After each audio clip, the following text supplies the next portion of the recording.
up, people? It's your boy King Dion here, man. And it's been an issue in this game since it came out, and it's been the ball handling and the driving to the rim. With bigs, it's fine for the most part with the guards. Because it should be loose like that. It's not easy by any stretch of the imagination to stay in front of a guard with good ball handling skills. I don't care what kind of defender you are, how good of a defender you are. At the end of the day, you're still on that offensive player string. So what you have to do is you have to make educated guesses to where the opponent's gonna go to try to actually cut them off. But if you make a mistake and you guess wrong, then you're just out to play or you're beat. All it takes is like a step, half a step, and then the ball handler is gone. So I'm not complaining about, I'm not complaining at all. I just want to point out the issue, and why it's an issue, and give solutions about it. But as far as the ball handling for the guards go, that's fine. That's how it is. That's just how I've been playing basketball for a long time on every level except for pro. Any halfway decent ball handler, even if you have good defenders out on him, he's gonna find a way to get into the paint. He's gonna find a way. He's not gonna find a way to get into the paint, but he's gonna beat that man in most cases. It's just help defense and rotations and stuff. That's why when defenders, like on a guy like LeBron James, LeBron James probably not the best ball handler in the world, but he is a good slasher. And you're in his strength, you're not going to be able to stay in front of him. So what they do is they pre-rotate on him and they load up on the guy. So it ensures that either you pass that ball or it's going to be a pull-up jump shot. That's why back in the day, before like that, the whole zone defense rule was going, players couldn't load up like that. So you seen guys like Jordan taking this man off the bounce and going directly to the rim. I'm saying, and by that time it's way too late. When they get into the paint with the ball, most times 2, 3 guys ain't finna be enough. They get too close to the basket, it's a wrap. So, I just want to explain that before I went into this. But now I'm gonna go into attributes here, and let me see. Let me go to ball control. Ball control's a 90. I'm gonna take that down to a 0. Well, you can't take to a 0, obviously. This cap is 25. So we're gonna take that down to a 0. Athleticism, let's get his speed. Speed is a 97. Let's take that down to where a big will probably be, which is a 50. Acceleration, let's put that down to a 50 also. So let's put that down. So this right here should be, right around there should be around like, saying a slow big. So let me go ahead, close out of this. It's John Wall. Like I edit this rating. I'm gonna accept it right here. I don't want to jack up this roster because there's a guy's roster. I don't know how to pronounce his name. I think Siako or something like that. He has amazing rosters. You know what I'm saying? Like if you need a roster, go get his. He has the game plan absolutely beautiful. But I'm gonna save the roster here. Of course, save it on new file because I don't want to jack that up. All right. Now I'm gonna go into a scrimmage game with John Wall. I'm gonna pick a team to where it's a good defending point guard guarding John Wall, just to show you guys how how messed up that actually is. Now, is it affecting my gameplay? Not really, because first of all, I don't play online. I play offline. I play in my leagues in my gym, and I play this game with a very simulation mindset. So I know I'm not gonna take DeAndre Jordan and just run to the rim all day with him. I'm not gonna take like Dwight Howard and run from the 3-point line with him. I don't want to win that bad. I'm just more concerned about getting a simulation basketball experience. That's why I buy these games. I can't get that online, so I don't play online. To each its own, but it's just not for me. So I'm gonna go to scrimmage here. I'm gonna go to scrimmage there. Go to the test that I got, because I just want to show you guys. Now, is it going to be 100% effective? It's not going to be 100% effective, but it's probably going to be like 70 or 80. It's going to be way too effective for a bad ball handler. Now let me see. Let's good. Let me see. Let's go to the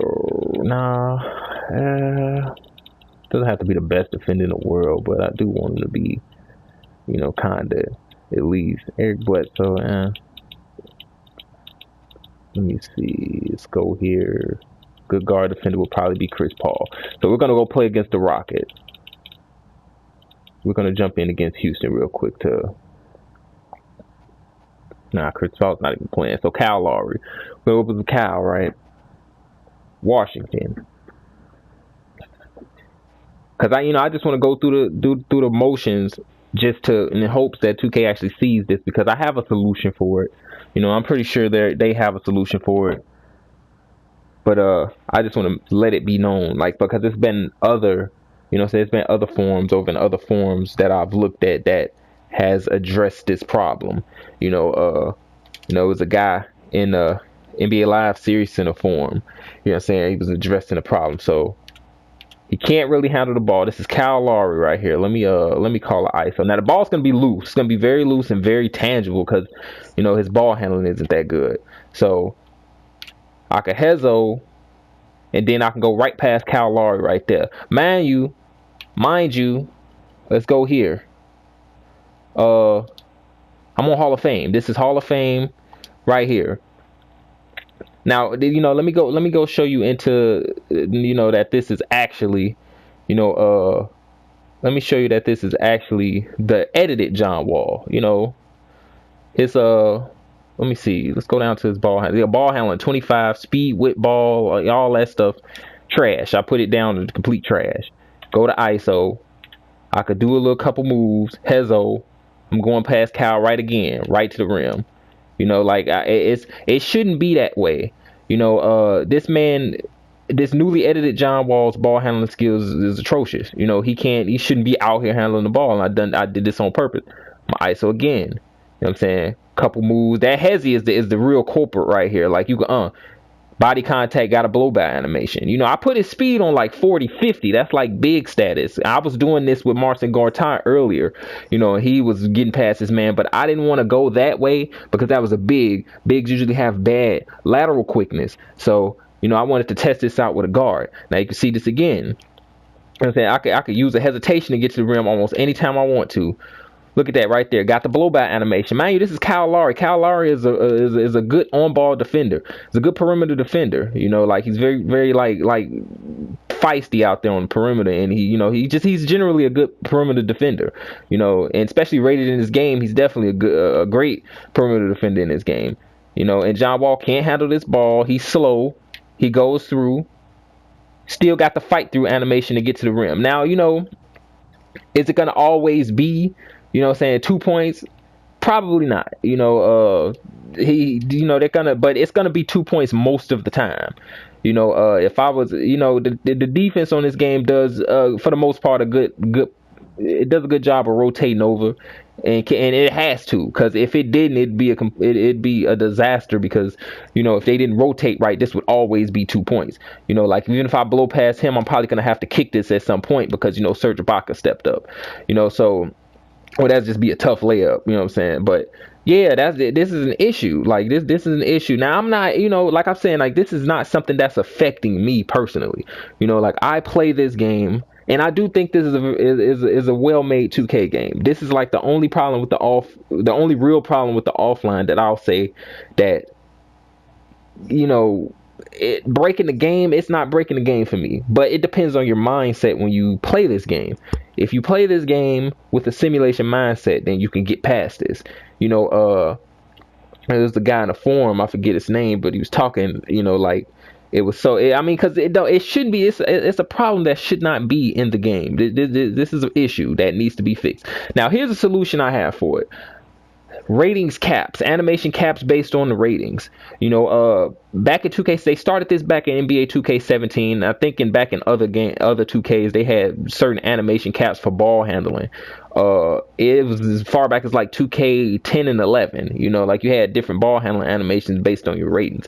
But this time, you need to have animations with maybe ball handling, like how often you get a blow by animation. So, John Wall is handling speed and stuff is below 50. He shouldn't, he shouldn't be able to get this kind of animation going towards the rim, that fight through animation. He should be forced to pick up the ball most of the time when he does that, and They have something, they have a different way they handle this, like when you're playing blacktop mode, but that's just way out of hand. Those guys are forearm smash you over out to the perimeter and stuff like that. You know, you need a balance. And like I said, with the guards that are quick and can handle the ball, that's fine, because as I stated in the beginning of the video, that's how it is. Like, what I'm saying, you get a half a step on a guy, you gone on him. What I'm saying? It's just that simple. There's no, real life is not a video game. Like it's no such thing as animations. It's just physics. It's just kind of like what happens when it's just actions that are being taken. And like if I get a step on a guy in real life, there's nothing gonna suck me back. And that's the main issue. I prefer this system a lot over NBA 2K17. And the reason I prefer this system a lot is because NBA 2K17 was way out of hand. There's no way you should forearm a guy in the chest and push him back to perimeter. There's no way you should be stopping great ball handlers directly in their tracks when you already have a step on them. That was a very lazy way to combat driving to the rim, because in that game, help defense and rotations was complete crap. So they had to do that. It was a bandage to combat people just spamming and going to the rim. See, on this game, like you're not going to be able to get to the rim like anytime you want to, because they do a good job of rotating over. They would do a better job of rotating over if the CPU actually used its pre-rotate option. Pre-rotate is an option in the defensive menu that the CPU doesn't use. For whatever reason, it's not even a option to put it on automatic. It's just yes or no. That's actually huge to stop like ball handlers to get to the rim. It's preload. That's what they do to LeBron James. That's what they do to Star. But that's what they do to players who are really good at slash, and they pre-rotate on them, force them to shoot the jump shot. They never do that on here. They just rely on like raw rotations. Instead of already being in position and cheating over and stuff like that. So. But that's beside. I'm talking about the ball handling here, and this is something for next year that they can take into consideration. Ratings caps for animations. Like he shouldn't. John Wall should be able to get an animation that's going to get him to the rim. He shouldn't be able to get that. So it's not going to ruin my experience. Like I say, like I've been having a blast with this game personally. If it wasn't for that issue right there, it's probably been like the best 2K that probably came out. Like it's a very good basketball game, but it's a very good basketball game gameplay wise, because everybody knows about the whole VC fiasco, which is the reason I don't actually play my career. The way I play my career is I created my guy offline, and I just set him in to my league and then play position lock. I refuse to play my career the way that whole thing is set up. It's a complete slap in the face. So I don't play that. But I'm sticking on gameplay as far as like 5v5 basketball goes. This is probably one of the best 2Ks that they've put out. So I'm not going to keep you guys too long. I'm going to another demonstration of what I was talking about. Another blow by animation straight to the rim. He can't hold on to the ball. He can't, because they're going to strip him like all the time he get in there, because he has no ball handling. But the fact he can just beat Kyle Lowry off the dribble like this anytime he wants without the actual speed. That's the thing. He doesn't have the speed. He doesn't have the ball handling ability. That's not, and that's a complete blow by right there. That's a complete blow by. I completely blew past Kyle Lowry right here with a guy with like sub 50 speed, sub 50 ball handling. So yeah, I'm gonna like leave the video right there, man, and I'm gonna post this up on Operation Sports as a video and in a thread. So anyway, peace out, people, man. It's been your boy King Dion. Later.